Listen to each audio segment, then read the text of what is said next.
This is Talk of the Town, a weekly program featuring community events happening in and around Northeast Michigan, with your host, Nancy Smitham, and get the latest from Alpena Community College with Dr. Don McMaster. And now, today's Talk of the Town. Good morning and welcome to Talk of the Town. I'm Nancy Smitham. My first two guests are both from Huron Humane Society. I have Kinsey Wright and Cindy Johnson. Good morning and welcome. Good morning. Thank you for having us. Thanks for being here. And you brought two beautiful little kittens, and you do have a few kittens at the shelter. We have more than a few. We have many kittens at the shelter. Okay. So it's been a busy kitten season. Now, Walter? This is Walter. Walter came in very, very tiny and had to actually be hand-fed. Yes, Walter has another sibling we just got this morning.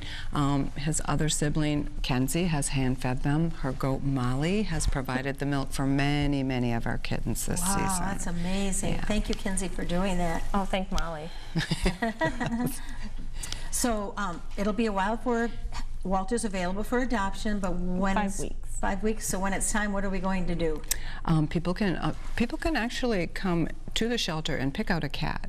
So if there's a kitten or a cat that they want and they're not ready to go yet, they can put a deposit on, and we will hold that kitten for them. And when they're ready to go, they can come and get them. And Walter is so adorable. He and is he's adorable. cute and he So loves to cute. play and friendly. And then who do you have with you? We have Stir fry. Stir fry. There's a story behind it, but this little guy came in from animal control, brought her in. It's a her. The other day, she was wandering around 23 and got caught inside of a couple of vehicles. They dug her out. By Pangs, hence the name Stir Fry. Stir fry, Okay. yeah. And she has quite a few weeks to go too before she's ready for adoption. But But if Cutest face somebody ever. wanted to come in, they could pay the fee and get everything ready to go, and she Yes. could be theirs. And it Yes. includes spaying and neutering. spay and neuter, if you adopt from us, and they haven't been altered, our vets alter them for free. There's a $50 refundable deposit that you get back once that's done. And some of our animals are already altered, so that's not an issue. Right now, all of our kittens and cats are on sale, half price. So kittens are actually $50, and adult cats are $37.50 right now. Wow, good deal. Yes. We have some barn cats as well. So if you have a barn or you need mousers, we actually have about 5 barn cats. And barn cats are free. And barn cats are free. And they come already fixed and vaccinated, all ready to go. Perfect. Now you've done a really good deal with another county for animals. Tell us about that. Yes. Well, Huron Valley has partnered with us before and helped us out with cats. So Genesee County is having an issue right now. They just have a abundance of dogs and they need to get them out of the shelter. So since we've had an issue with not many dogs lately, we decided to partner with them, and we've taken 3, and 2 of them have already been adopted. Yay. So we have dogs. So please come out and see our dogs.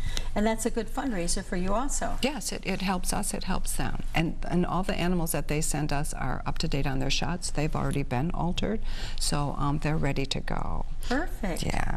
So check the website. That's a good place to start. Yes, if you check our website, all of the animals that have come in the shelter and are ready for adoption are up on the website.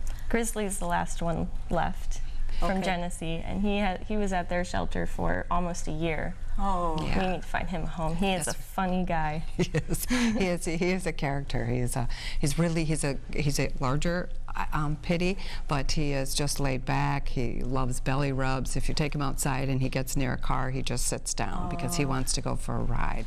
So if you have a car or a truck and you like to ride, Grizz is your guy. Okay, very good. And Retail's Boutique? Retail's Boutique, we did a pop-up this last weekend at Art on the Bay. I saw. We did really well at that. We're getting ready to open at the shelter. It'll probably be about 2 more weeks before that happens. We've had a couple of setbacks, but we are working on that. Things are starting to come in, so we're going to try to pull that together and get that opened. So if someone has some gift ideas or things for future, just hang on, because Hang we'll on. go. And if you want to do consignments with us, this time we're going to do consignments. Perfect. So it helps you and it helps us. So Yes. just get a hold of us. Either call the shelter at 356-4794 or message us through our Retail's Facebook page, and we'll get back to you. Yep. All right, and you have an event coming up? We do have an event coming up at Tractor Supply. Kinsey, do you want to talk?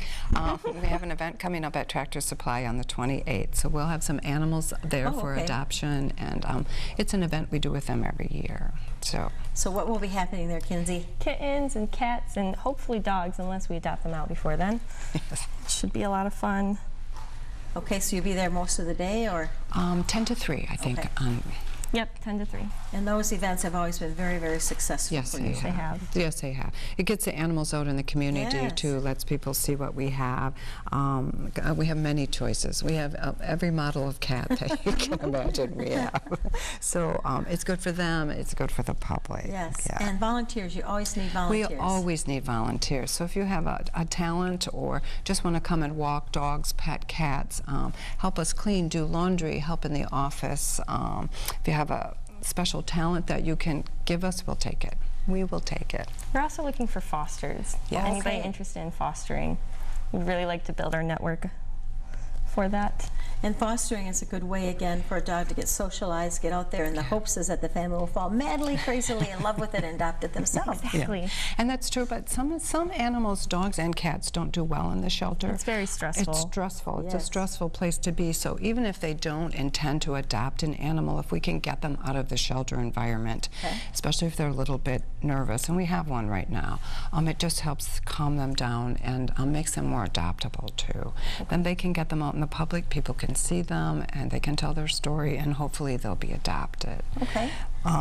During kitten season, though, and we'll have another one coming up in the fall, we always look for fosters, because this last season I think we received 5 litters of Wow. kittens without a mom. Jeez. So they require a lot of work. So if we Yes. can get them into fosters, you know, each litter into a different foster, it's not as overwhelming. And if they can keep them until they're just ready to come back and can eat on their own, then we can get them back into the shelter. But it really, really helps us. Okay, and donations, we have about 1 minute left. You always, donations of any kind are accepted and Yes. appreciated. Yes, they are. We feed our animal science diet, so if you're going to donate food, we would prefer that. But wet cat food is something we always need. Bleach, I'm dish running low soap, on squishy dog toys. squishy dog. I'm good on rubber, but the stuffed animals running short. Oh yes, I bet they get chewed up. They Yes. do, but they love them so They much. love them. And soft dog treats too. We Yep. have a lot of hard, but sometimes the dogs like the soft treats. So anything like that. Okay. We're out of time. Thank you both so very much for being here, and thank you for doing such a great job taking care of the animals in our community. Thank you for Thank you. having Thank you. us. Please stay tuned. I'll be right back following these messages. Good morning and welcome to Talk of the Town. I'm Nancy Smitham. My first guest today is Stephanie Gandula from Thunder Bay National Marine Sanctuary. Good morning, Stephanie. Good morning, Nancy. So let's start out by recapping the Nautical Festival, probably the best one ever, and several thousand people were there. Absolutely. It was so much fun this year. I mean, the staff and all of our volunteers put in a lot of hard work, and it's a long, hot day. But this was actually one of my favorite maritime festivals. Everything went so smoothly. People were having fun. People were happy. We had lots of new food choices. It actually became, for the first year, a certified local food event through Taste the Local Difference, which was awesome. So that means that a high percentage of the food products that were served and sold there came from local farms. Wow. So that was cool. And the music, the music tent, the entertainment tent, which is a huge tent that we have there every year, was packed all day long. I mean, there was not, a lot of times I looked in there and there was not a seat open. Wow. So great entertainment. We had the Chelsea House Orchestra and the Song of the Lakes, and it was just a lot of fun. Great maritime festival. So looking forward to next year. Well, congratulations to you and the staff and volunteers, because I know how much time and energy goes into that. Thank you. Thank you. Speaking of time and energy, summer programming for kids. Yes, we've got all sorts of summer programs. They're in the thick of things right now. All last week at the sanctuary, there were kids of all ages running around doing, building their own underwater robots, learning about the shipwrecks of the area, learning about ocean science all across our National Marine Sanctuary system. So these summer programs are still openings for all the August programs. And if you go to thunderbayfriends.org, it's really easy to find. There's an education tab, and click on that, and it's going to outline all the different programs available. Okay, and a lecture series coming up, one you're very excited about. That's right, yes. On Thursday night, we're continuing our lecture series. And so the July lecture is going to be delivered by Judy Kimball and John Porter, and they're talking about the local history around Camp Carefree and the village of Bell and that area up there in Presque Isle. So really neat local history that they've got some really cool insight through letters and postcards. So you don't want to miss that one. That starts at 7 o'clock this Thursday, of course free and open to the public. And Lady Michigan is, I was going to say rolling along, but it doesn't roll. Cruising along. along. That's right. 3 cruises a day, 10, 1, and 4. And visibility, of course, has been amazing. And they're having a lot of fun out there on the glass bottom boat. Lots of new interpretation and just telling the stories of the shipwrecks, but also talking a lot about the different science and different projects that happen out in the sanctuary.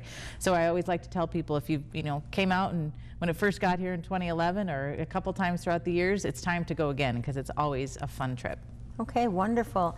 And there's lots of other things always going on at the sanctuary. I know you have a group of people coming in who are going to be completing their PhDs. That's right. So in August, for the lecture series, we're going to be capitalizing on a group of scholars. It's the Nancy Foster Scholarship through the National Marine Sanctuaries program. And these are scientists from all sorts of different fields, and they have chosen to do their research in the different sanctuary sites across the system. So a lot of ocean research, of course, and they have to undergo, if they're accepted as a scholar, they get to undergo an intensive training at one of the sanctuary sites. This year, for the first time ever, all these scholars are going to come to Thunder Bay National Marine Sanctuary. Yes, and it's good. So they're going to deliver some presentations about their specific research. I haven't looked to see the nitty-gritty topics yet, or what they're talking about, but you can expect some cutting-edge studies of whales and plankton and all the different exciting research topics that are out there, and really excited to show. They're going to be here over a week, all these scholars, and a team from headquarters as well. So we're really excited to show off the area and get them into sanctuary waters exploring. How exciting. Yay. And they can find out more about that on your website too. That's right, thunderbay.noaa.gov. Always the Thunder Bay Friends, the Friends group that exists to support the sanctuary programs. Go to their website, thunderbayfriends.org, and Facebook is a great place. That's where we have the latest news and updates on all the activities that are happening at the sanctuary. And the Friends group is always looking for new members. That's right, always recruiting new members. We could not do the programs that we do, these summer programs that we're talking about, the visiting researchers, the lectures, the cinema series, all these fun things going on. We could not do that without the help of our Friends group. And back to Lady Michigan for just a moment too. If you want to rent it for a special occasion. Oh, yes. That's right, and that is really growing in popularity every single year. People are starting to see that as one of the best venues in town to have a family reunion. Exactly, we just had a family reunion. Of course, there's been weddings, there's been receptions, there's been rehearsal dinners, even local clubs like Lions Club just came up from Greenbush Society to have a big, they did their meeting and then went out on the boat. So all sorts of different things. It's such a great venue to get together with people and be outside and enjoying the fresh air and out in sanctuary waters. So definitely keep in mind the Lady Michigan for your next event. And if tourists who are traveling to town, or if you're going somewhere, sanctuary store, great place to get some good gift ideas. That's right, and we just actually got a big shipment of new stuff, some jewelry. I should have worn the jewelry. Next time I'll wear the new jewelry, but some beautiful nautical themed sea glass jewelry that's really affordable and lovely, and some new books and some new logo wear, sweatshirts and things like that. So sometimes I forget to go out in the sanctuary store and check out what's out there. I'm sitting in my office, but it's you got to check it out. Some cool new stuff in there that'll probably be gobbled up pretty soon with all the tourists that are coming in. Well, when you think of the number of tourists, when you think of the economic impact on our area, I mean, it's unbelievable. Yes, for sure. We'd like to think so. I mean, I'll get calls from people, oh, we heard you about the sanctuary on the radio, and they'll be down in the Detroit area and just interested in the best way to visit the area and how long are they going to stay. And they often, they're not just traveling through, they're often staying for a weekend or for 2 or 3 days at a time. And I think the reach of sanctuary programs and just the beautiful area that the sanctuary is based, I think that reach just grows every year. Amazing. And there's always things to do. You can come in, see the static displays, just fun things to do. Check out the website. Always something happening at Thunder Bay National Marine Sanctuary. That's exactly right. And I'm glad you mentioned the displays and the exhibits, because By the time we talk next month or maybe the month after, we will have 2 new exhibits opening at the sanctuary. The marine debris exhibit, which is going to explore the serious issue of marine debris not only in our ocean but in our Great Lakes, and then a small exhibit about the reef restoration project that we were a part of that helped bring back fish habitat right in Isaacson Bay in front of the Lafarge cement plant. So 2 great interactive exhibits that are coming online in the next couple months. Okay, thank you so much for being here. Talk to you next month. Thanks, Nancy. I'll be right back following these messages. Good morning. I am Jay Walterreich, Director of Public Information and Marketing for Alpena Community College, and this is the ACC portion of Talk of the Town. With me this morning is Mike Colleen, Director of Admissions for the college. Welcome, Mike. Good to be here, Jay. It's been a while, but there's great stuff happening at ACC. It's been a while for me, too. I had class all spring semester, so I wasn't able to do the show at the regular Well, date and I guess when the boss is out of town, they call in a solid host, and then you found hopefully what will be a good guest today. Well, usually they call a solid host, but I'm here today. So. Okay. Welcome. It's hard to believe, but we're already talking about fall. Yeah. I mean, it's beautiful outside. It's, 82 degrees. Yeah. It feels great. It's not raining, and we're talking about fall. Exactly. Here we are late in July already. Don't even know where the time went, but classes do start the week of August 27th, so a month away. And we will be up and running, but so we're all many of the K-12s in the area too. So that's right. We're all sort of in sync with our calendars now. I know Alpena and Alcona and Hillman are all starting about the same time as we are. So all you students out there, it's time. If you're going K-12 or if you're going to college, there's things you can do to get ready. Yep. Well, so I wanted you to talk about registration. I know we do this on a regular basis, but it's so important for the new students who are coming up every year, and their parents, and the people that are supporting them, to understand what the schedule is. And there's more than just showing up and starting a class. Well, you're right, Jay. I mean, it's not new to us, as we've been at the college for a number of years, and we do it every year. It just comes in cycles. But it's new to our new students every year. This is their first time.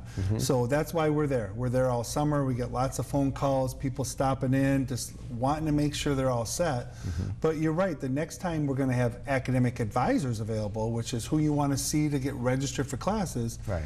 It's going to be that week prior to when school starts, August 21st, 22nd, and 23rd.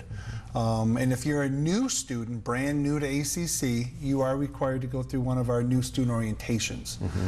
We instituted them about 4 years ago, and I found out them to be very beneficial. It allows students to sort of get some information on, I call services, policies, timelines, just information to be a successful student. And then we get them to see an academic advisor, and that advisor helps them build a class schedule based on their program of study. Do they want to go full-time, part-time? Can you only go in the morning, noon, or at night? To best suit their needs. So that's your last chance really to get registered for when classes do start the following week on the 27th. And that's only 3 weeks away. Yeah, it's moving fast. So talk about academic advising. What all goes on there? Well, that's really important because our faculty members are our advisors. So when you are going into like criminal justice, you're going to meet with Larry Thompson. He's the full-time faculty member in that area. He sort of understands the industry and what's happening in terms of the the world of work in criminal justice, corrections, law enforcement. And this is the same for any of our programs. If it's automotive or business or accounting or concrete or nursing, our advisors are our faculty members. So you get a chance to develop a relationship.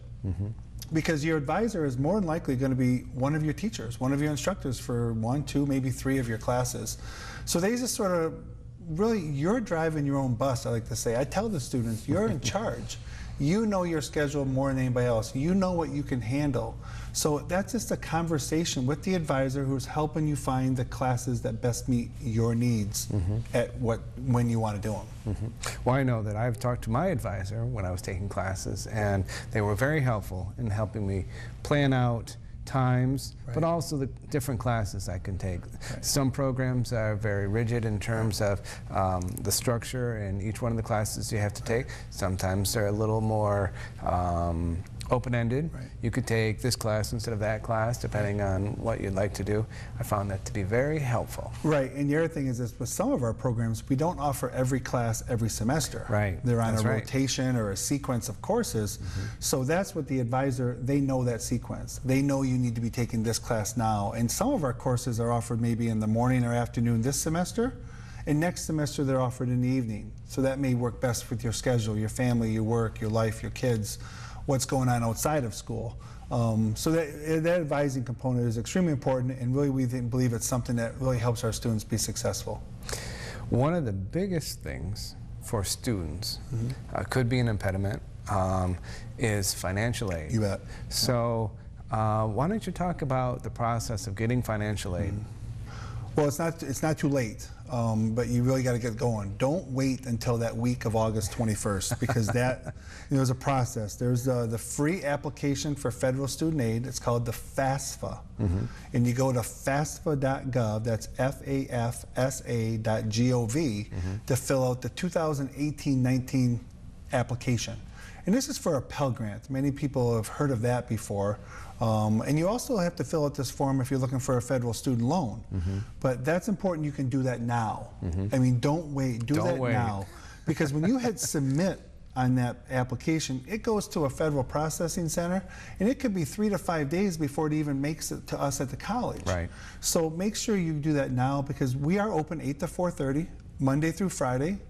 You can come in, do application for admission, talk to our financial aid staff, and there's so much you can get done prior to those orientation dates and those registration and advising dates that would really make it so much easier for you. So don't delay, especially on the financial aid. And this goes for our continuing students as well, right? Right, because you have to do the FAFSA every year.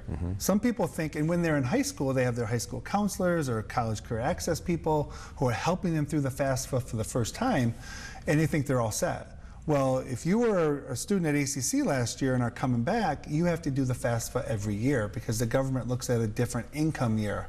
They look at household income, number of dependents, how many in college are some of the key indicators. So you have to do it every year. So if you're a returning student and an accountant on financial aid, make sure you have it all set. And I would just say stop in or give the financial aid office a call to make sure you're ready to go and there's not going to be any problems coming when school starts. I think that's the most important message that we can give people is don't wait to the start of classes. Start right now. Come on in, talk to you, and maybe some other helpful people at the college, and get going. Absolutely. And there's lots of Van Laer Hall, which is the building on the river side of Johnson Street. Just walk in. There's a switchboard. Lori or Jen at the switchboard can direct you. The admissions office is right there. Financial aid, registration. Stop in. Just don't delay. That's what I would really encourage people. Come in when it's convenient, and we'll help you out. Absolutely. All right. Well, Mike, that's all our time. Thank you. All right, thank you. And thank you for joining us. Once again, I am Jay Walterite, Director of Public Information and Marketing for Alpena Community College, and this is Talk of the Town. This has been Talk of the Town with your host, Nancy Smitham and Dr. Don McMaster. For a list of community events taking place in Northeast Michigan, please visit our website at wbkb11.com and click on our community link. This has been a Thunder Bay Broadcasting Corporation production.